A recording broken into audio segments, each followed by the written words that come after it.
on printed menus. So industry is faced with printing different menus for every county in the country, ultimately. And finally, that forced them to the bargaining table. And in the past year, they have supported national menu labeling. That the bill was passed last week with healthcare reform. It's an important amendment in the health reform legislation. And so now, well, it's going to take a while to write the regulations, but in 3 years probably, any chain restaurant you go to will have calorie labeling and brochures or some other form of information with the sodium and the saturated fat and all the other stuff that some people want to know. It'll be there if you want it, and probably on their websites also. Another example with where the federal government wasn't doing anything was trans fat. 25 years ago, trans fat was thought to be innocent, perfectly harmless, not particularly healthful perhaps, but not harmful. Then in 1990, the first studies were done that showed that it was harmful, promoting heart disease. We first started in 1993 asking the Food and Drug Administration to require labeling. And ultimately the FDA did. But in the meantime, the evidence built up so much that the trans fat was the single most harmful fat in our food supply, the most conducive to heart disease, much more conducive than saturated fat. So we asked the FDA for a ban, and then we started pushing for local bans in restaurants and cafeterias. And New York City, again, was the first. And they urged restaurants to voluntarily eliminate trans fat. They did a survey at day one. They went back a year later. Guess what? Nobody eliminated trans fat. Zero change. So they banned trans fat, or set a tight limit, actually, on trans fat. And that solved the problem in New York City restaurants. And then California followed, and Boston, and Philadelphia, a number of other jurisdictions around the country. It still isn't banned nationally, even though it should be, and we're hoping that the Food and Drug Administration takes action. Recently, the restaurant industry stopped opposing these local bans, partly because so many restaurants have gotten rid of them. You know, all the big chains have gotten rid of the partially hydrogenated oil that's the source of trans fat. And the Food and Drug Administration considers trans fat generally recognized as safe. This is the most harmful fat in our food supply. Walter Willett, chairman of the Harvard School of Public Health's Nutrition Department, estimates that trans fat was killing 50,000 to 100,000 people a year, prematurely and unnecessarily, generally recognized as safe.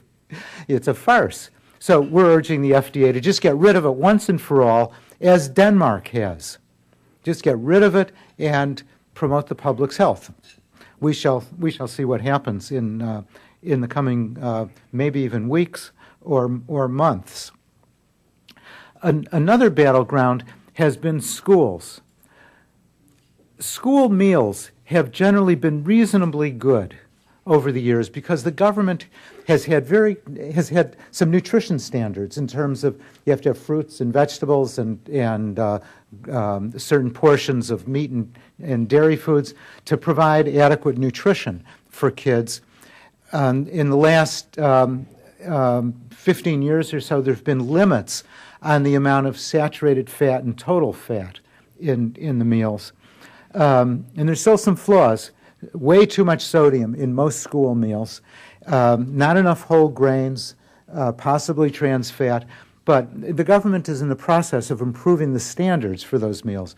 The real problem is what are called competitive foods, the foods that tempt kids to avoid the school meal, the good meal I just told you about, and instead have cookies and cupcakes and potato chips and soda pop and all that other junk. And if you go through a high school, some of them might have 20 vending machines offering snacks and sodas.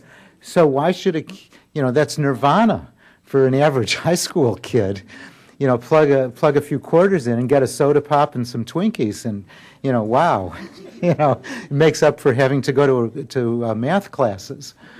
Well, in the face of an obesity epidemic, a lot of people were fed up with that, and parents around the country started organizing to get the junk out of schools. And the progress has been spotty, but numerous school systems have individual school systems have banned the junk foods. New York City did that back in the 1970s. They got rid of, they set limits on sugar and salt, and they got rid of food dyes, which can affect children's behavior.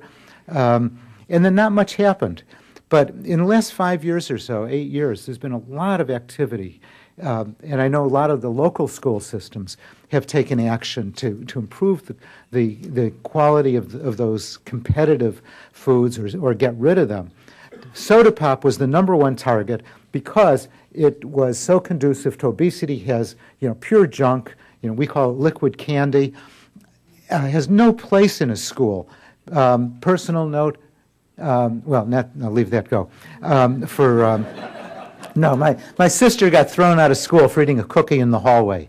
That was in the late 60s, early 60s, and that's how things were back then. No foods in schools. Period. You want to eat, you go to the cafeteria and you eat your meal, and that's it. But things changed tremendously, and the soda pop in particular brought revenues to the school. So some school systems just ate that up. But parents got fed up with it, and some school systems banned it.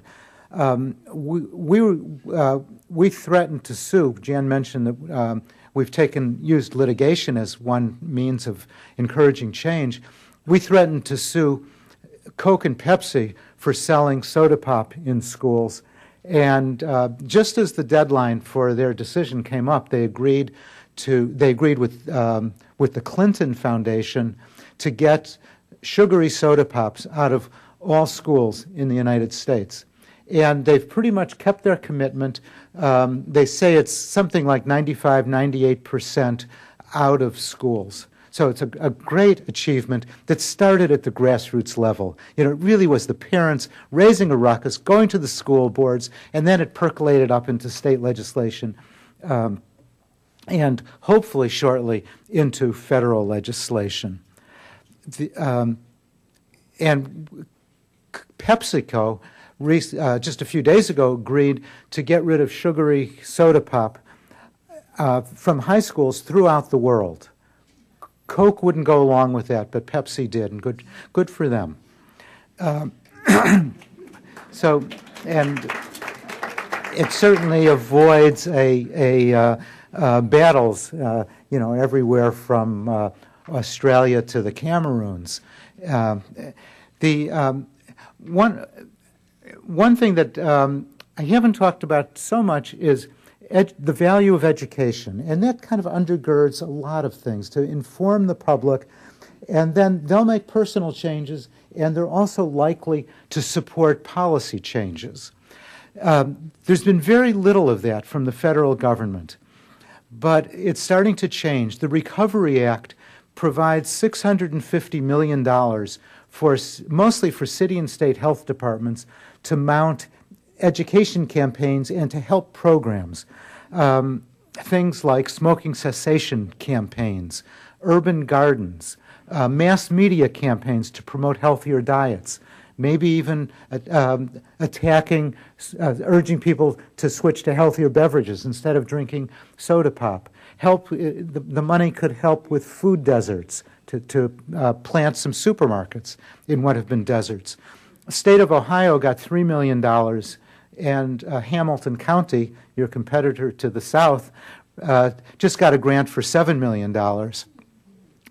But there's a lot more coming because the health reform legislation is going to provide, within a couple of years, about $2 billion a year for these kinds of activities that I think is going to revolutionize public health.